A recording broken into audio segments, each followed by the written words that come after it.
all the attendees a few minutes to join. We're a little bit early. I always like to be early. I'm 2 minutes early, and I'm early for appointments. That's really critical in selling, isn't it? And a little bit about my background while we wait for people. They'll miss out on that, and they can catch it online or they can catch it on the web. I've been in sales for 40 years, since 1975, and I've managed a lot of salespeople, coached salespeople, owned businesses, and also purchased the license for the Sandler sales training in 1998, and it was a great experience. It's a wonderful program. I recommend it to this day. And I was in the program until 2003 when I had a major health challenge and I was in the hospital. 100 days, out of work for 6 months. And I rethought my life.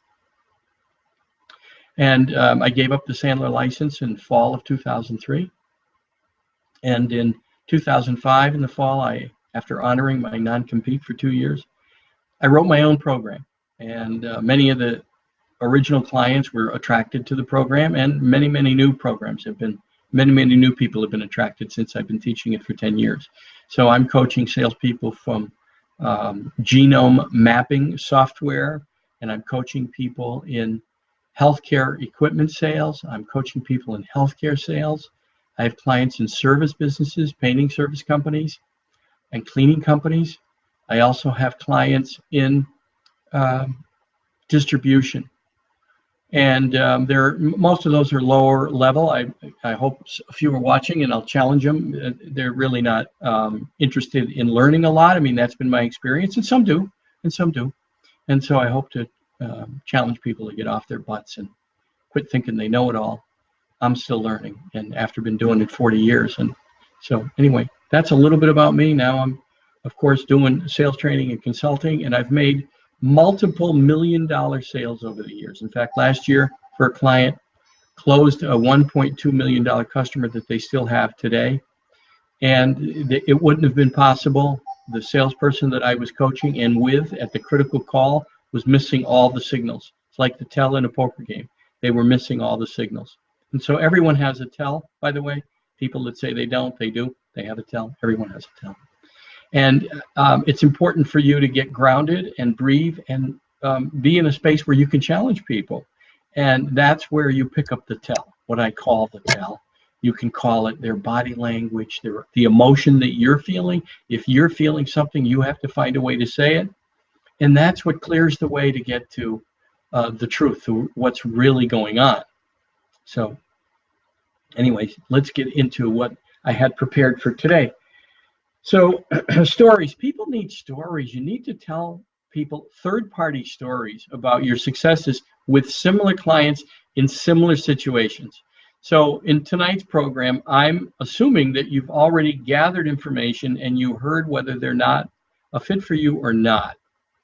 And then if they challenge you a little bit or have objections, now you share third-party stories about your successes, how those turned out, in people with similar situations. So you describe the situation, you have a story. It could even be how you got into this kind of selling if you're that passionate about it, whatever kind of selling you're in. You know, I got into this kind of selling because I ran into someone who had a challenge and I thought, wow, I think I could help them. And here's what I did. When I joined the company, here's what I did. This is how I helped people. So it's important to use third-party stories and to share your successes with people in similar situations, and then you give them a name you want to talk to. You want to talk to Mary, you want to talk to John, and let her share with you her experience with our company and how similar. You let me know if you agree. Is it similar to what I'm hearing today, to what your challenges are and what your problems are? Okay, so the other way to help people, sometimes salespeople want to chew off the whole thing. And it's important to leave things for other people in the beginning, especially, unless the customer wants to give you all the business. The customer that I helped last year that was $1.2 million in 12 months, it was 12 months worth of business, they gave us all the business. All the business. That's what they wanted to do. And I left them the opportunity to leave certain things behind, but from this particular supplier, we took all the business. And it was so that was easy. kind of thing, without saying who the supplier was. So we took the business, and I did leave them with certain ancillary suppliers. And our salesperson was greedy, and he kept asking about, what about the matting? What about this? What about that? And I could see that the client was getting irritated. And so I interrupted and said, Bill, it seems like we're upsetting you. What's going on? You seem like this is over for you. And he said, yeah, you're right. I'm irritated. I'm upset. Okay, so talk about it. And he shared that they like their suppliers to be grateful for what they get and not to push into the edges of other suppliers' work without asking a few questions like, how long have you had your XYZ supplier? Do you like them? I have some ideas. Do you mind if I call them and help them help you? So you could help the other supplier help the customer. And by the way, this customer wasn't going to change to those suppliers that we were pressing up against, that the salesperson that I was with, kind of asleep, been doing it for years, thought he knew it all, thought he could sell anybody anything, and he couldn't. He didn't even know he was irritating the customer, because 3 weeks later they called me. You say, Steve, how do I know? They called me and said, Steve, how do we have a difficult conversation? I have something tough to say. Say it. What is it? We want to buy from you guys. We don't want to buy from that salesman. We want you involved. So I could I could go up to the top mountain and say it was because of me. No, it was because I understood how to share space and listen to people and watch their body language. And so we were awarded the business. And I said, you can give us the business and I can be your contact, your salesperson, as long as the salesperson I worked with gets the commission. And they agreed to it. Naturally, they agreed to it. So along the way, I taught this salesperson what was missing, because I had to tell them, hey, this is what they said. They'd love to buy from XYZ company, except they didn't want him involved. And so I saved him the commission, which was huge, as you can imagine, on $1.2 million. And I was the contact for over a year, and gradually I eased myself out and brought somebody else in that could also assist, and everything worked out. That was because I knew what was happening. I knew the clientele. And you only have that. You can only have that if you breathe and you're detached from outcomes and you're present in your body, because you won't care whether you get it or not. You can't lose what you don't have. That's the key, is to be detached from outcomes and pay attention to whether or not you're upsetting someone, helping them. That's what you need to be doing. There's another way to get a little bit of somebody's business. It's called a monkey's paw. Sandler always called it a monkey's paw. Other people, I've read a lot of sales books. A lot of my clients say that I'm the Cliff Notes for all the sales books out there. I read a lot. I've been blessed with the ability to read hundreds of pages in an hour and really decipher the important message too at the same time. And so what I've learned is from this idea of the monkey's paw is sometimes a monkey's paw is the best way to start out in business. Now, let me tell you what a monkey's paw is. When big ships come into the dock, the ropes, if you've ever seen the ropes, they're this big. No one from down below could throw the rope up onto the ship. So they take a weight, a lead weight, and tie a smaller rope onto the big rope, and then they throw the monkey's paw up onto the deck. And it flies. It's got plenty of smaller rope, lead weight, smaller rope, and plenty of it, and it flies through the air up onto the top of the deck. And they pull the heavier rope up gradually by using the monkey's paw, the smaller rope. The monkey's paw gets up on the deck. So what you want to do sometimes, and trust your gut. You have to trust your gut. There's no one way to sell. If there was one way to sell, everybody'd be doing it. I know people who think there's one way to sell, or the only way to sell, or there's the only way. And typically that means that they lose a lot of sales. They could be even more productive. Doesn't mean they're not good salespeople.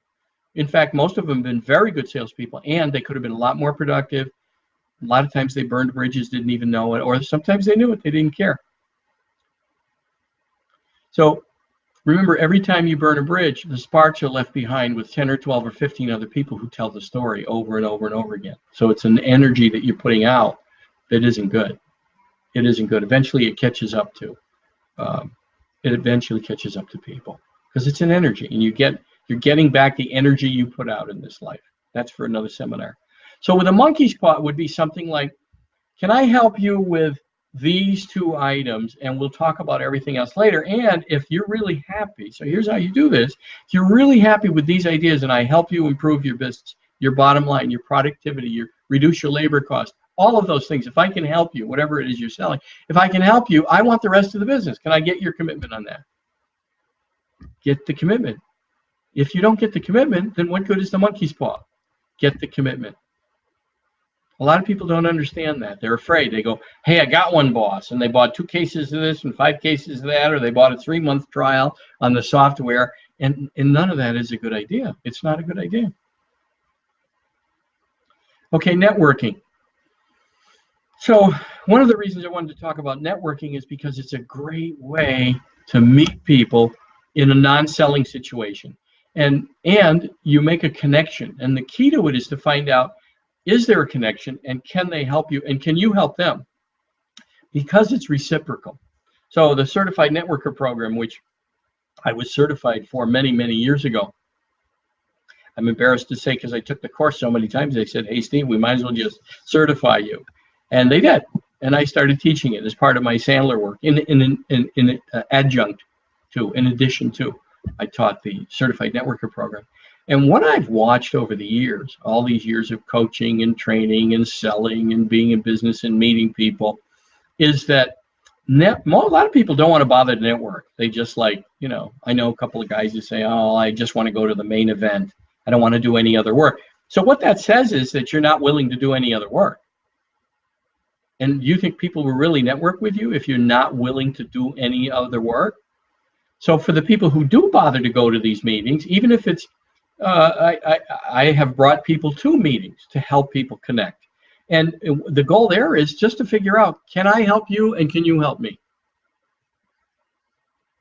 And so if you're going to give something, you certainly want to be with someone who keeps their word, number one, and they have a lot of integrity, right? You want to refer your customers to someone who keeps their word and has a lot of integrity. And then that's the same thing about you. Then that should be you. You should hopefully be the person who has a lot of integrity and keeps their word. A lot of salespeople don't. A lot of business people don't. A lot of business people don't. And a lot of salespeople don't. And that's something to learn. Because if you're not keeping your word, you're breaking your word all over the place. You are not. You don't have a lot of integrity. That comes back. It comes back because everything comes back. You get what you give. That's how it works. Cause and effect, right? I keep doing that. I get back a sound. So if you're out of integrity, you're going to get something back, right? It doesn't just work with knocking. And you have to change.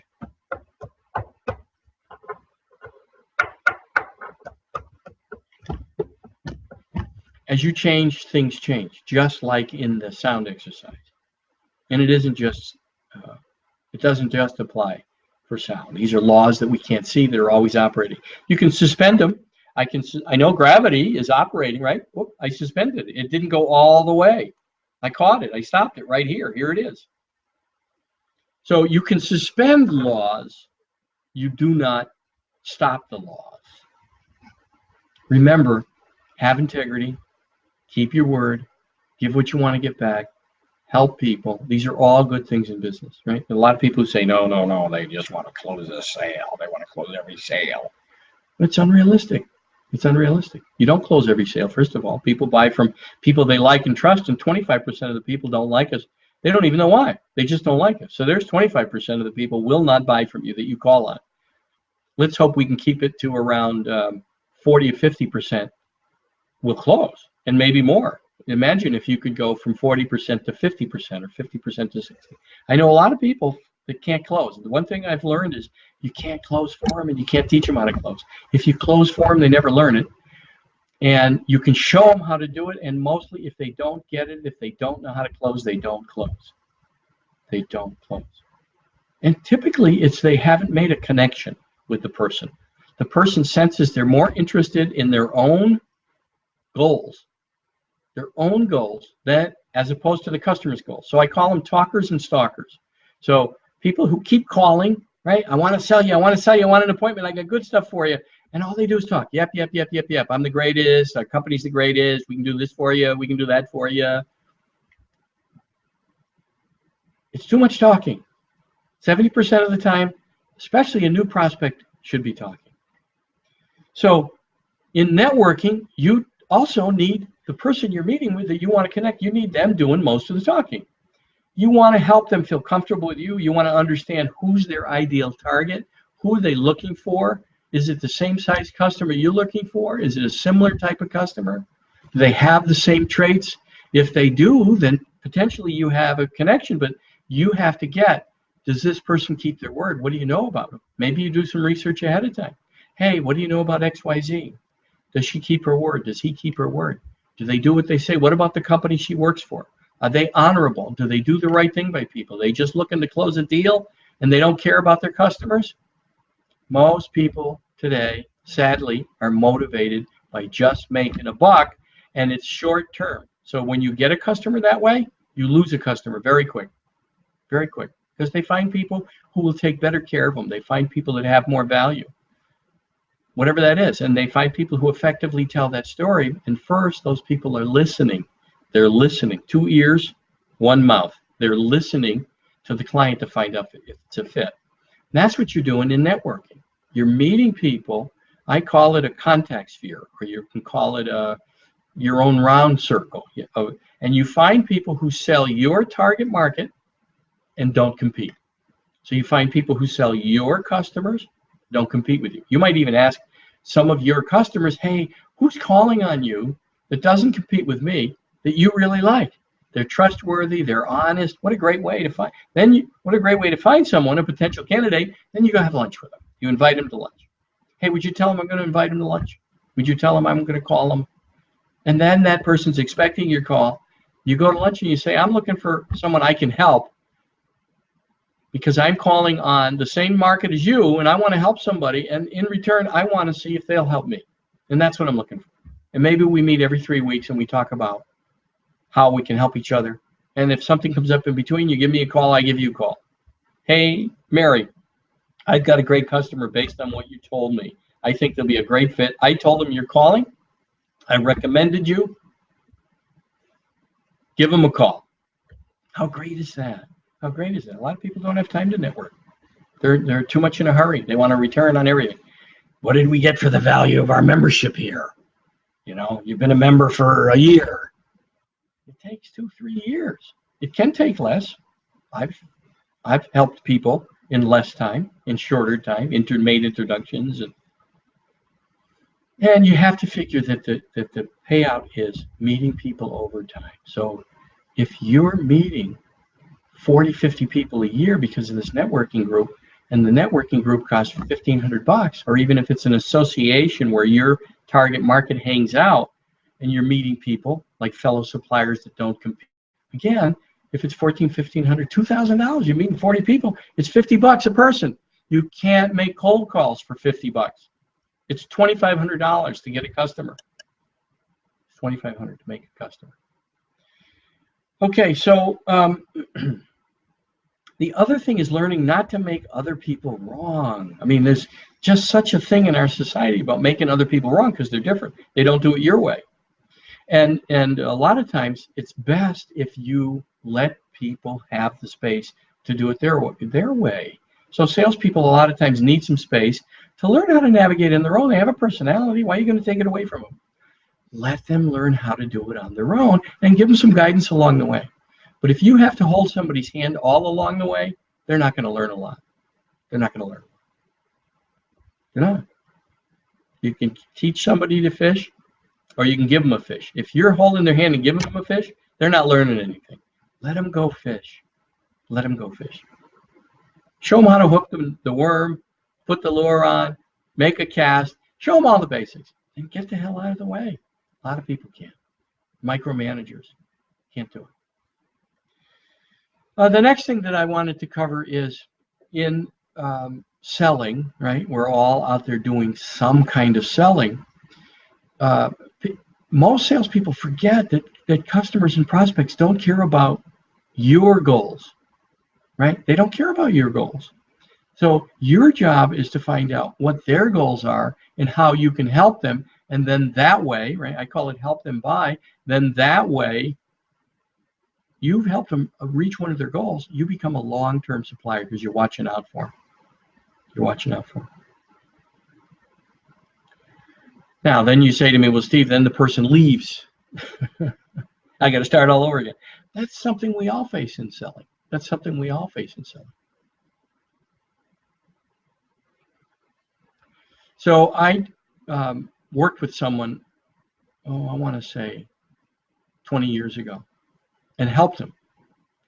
And helped them figure out some better ways to sell.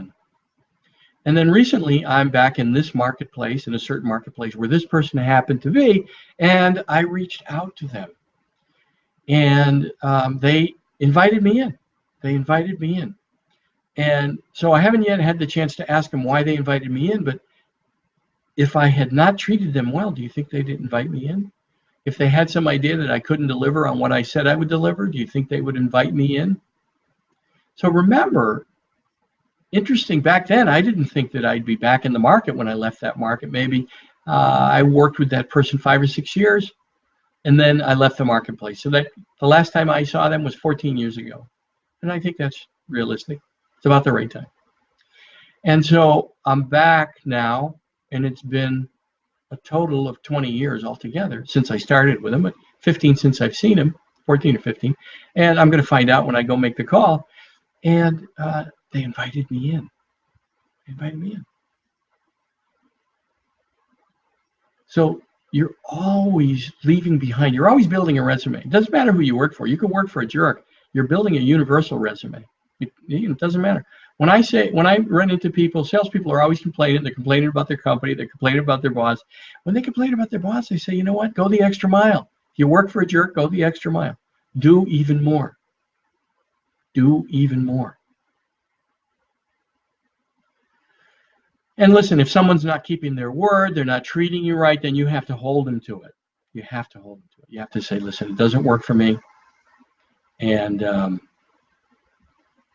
why would they want to steal your power in front of others by degrading you and talking about you? Plus, it says that they talk. When someone talks about someone else in front of you, guess what? They're talking about you sometime and some point. So remember that wherever you go, you're building your own resume. Don't talk about people. Treat people fairly. Help people buy. Know the tell, right? Hey, it seems like maybe you're a no. I don't know. I sense some indecision. Maybe it's no. You want to tell me no? Oh, that scares a lot of salespeople, and I have so much fun with it. I've had so much fun with it. Because people tell you the truth. If it's no, what the heck is the difference? When do you want to know? When do you want to know? If it's not no, they'll say, no, it's not no. Here's my concern. Here's my concern. Wow. Listen. Active listening skills. Take notes. When they tell you that, take notes. And then you say, hey, here's what I think I've heard. And you repeat it. That's called validation. Then after you repeat it, you ask them, anything else? No? Did I get it? Did I understand it? Yes. Okay, great. What have you thought about a solution to this problem? I'm just curious. I have a solution. We have our ideas. I'm wondering what you were looking at. What have you seen that didn't work for you? What other companies have you seen and you were really concerned about their product? It wasn't, or their solution, it wasn't going to be a fit. What was it that you were concerned about? Right? So just in case you happen to have that in your tool bag, and they tell you, oh, XYZ does this, this, and this, and you do that, but you do other stuff, then you would leave this, and this out. And you'd be honest, you'd say, you know, we do some of those things, and we have another level. Would you like to hear about another level? That's what I was thinking about. And then you tell them. Now you only present at that point to the needs they've expressed. That's it. See, this is why having some kind of a selling system takes time for people to learn it, and some salespeople don't want to bother because it's easier to say, I know it all. I know it all. So they don't invest in themselves. They would more quickly invest in a kitchen, right? Because they see a return on it. But can you imagine a return over a lifetime if you started having some training, some understanding of following a system, and you did it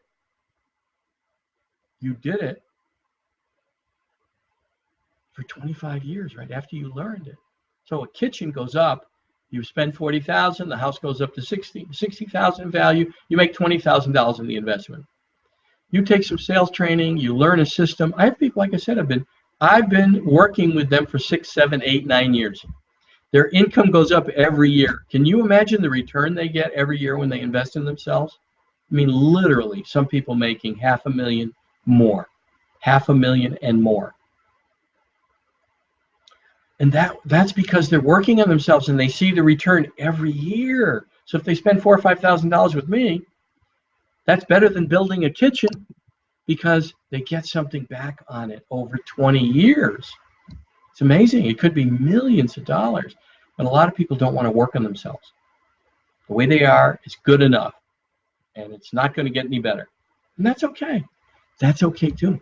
Everybody has a system. Everybody has a style, even if it's an uneducated one or an uneducated view. That's okay. What I know from watching people is that you have to consider selling like carrying a tool bag, right?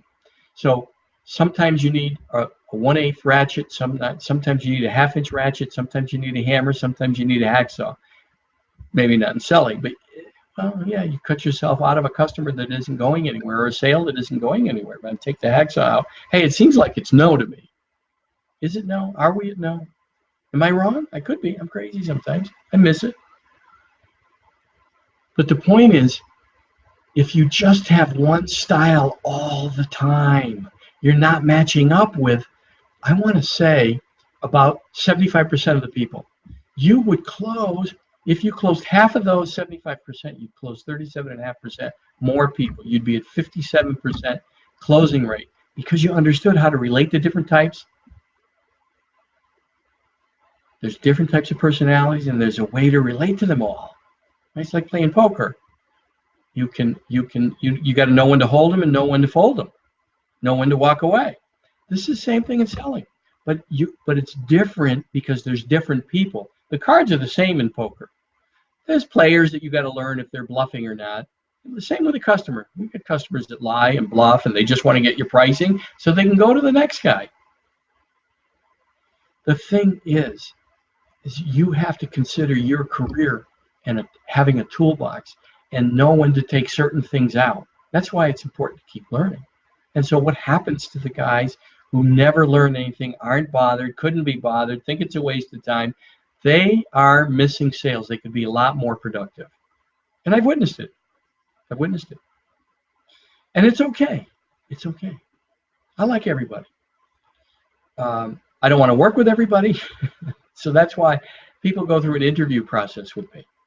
So one of the gals that comes to mind whose sales have just gone off the chart, she came to see me in, I think it was 2005, I had her fill out a piece of paper. So that's 10 years ago. I had her fill out a piece of paper and write the story about what story did she have about her career, about her bosses, the company, all the other people she worked for, and she wrote a story for me.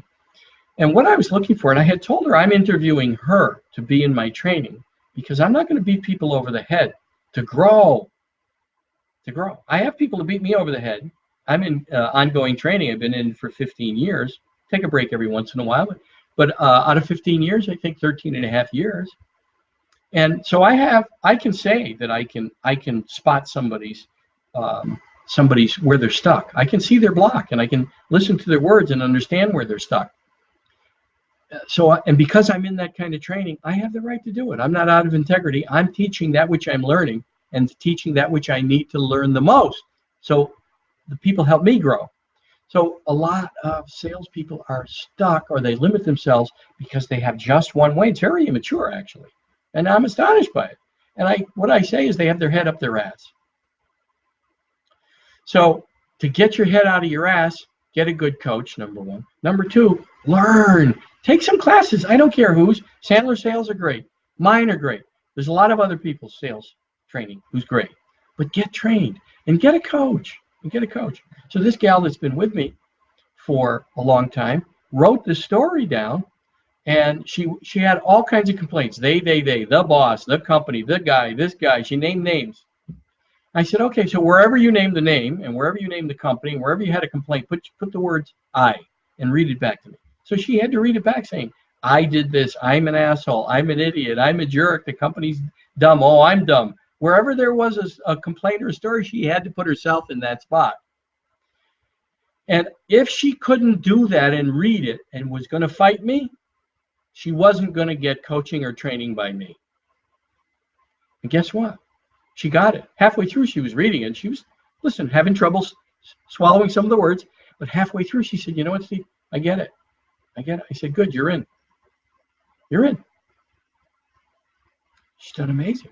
And that's what it takes. So it's training on skills and how to be in front of people, how to be in front of different personalities, knowing what to say. But mostly, if you're grounded, you don't have to worry about what to say. You're curious, so you want to find out if the customer's a fit. You'll have questions, and you'll naturally be curious if you're grounded in your body.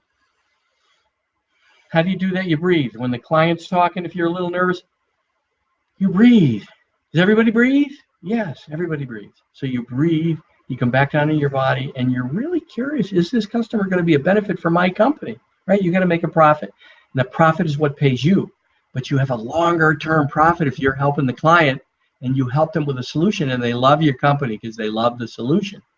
You know, not that they love the gift card or the lunches or the tickets. That's good too. That's all standard business practice. But you have it longer because they have a boss. And if you're not helping them solve a problem, it doesn't matter what you bring to the table. You can bring bagels, donuts, tickets, coffee. It doesn't matter. You can't beg if you're not adding value somewhere. And donuts and bagels don't add a lot of value. It's nice. It doesn't add a lot of value. Okay, so it's been 31 minutes. I always go the extra mile. That's what I want you all to do. I always go the extra mile. If you'd like some coaching, if you've got some ideas or questions about my coaching or sales training, you can email me, Steve at stevelentini.com, Lenti, T as in Tom, INI.com, stevelentini.com. Or you can dial me anytime, 917-805-1088, 917-805-1088. Be well, God bless, and keep stretching. Go the extra mile. Thanks.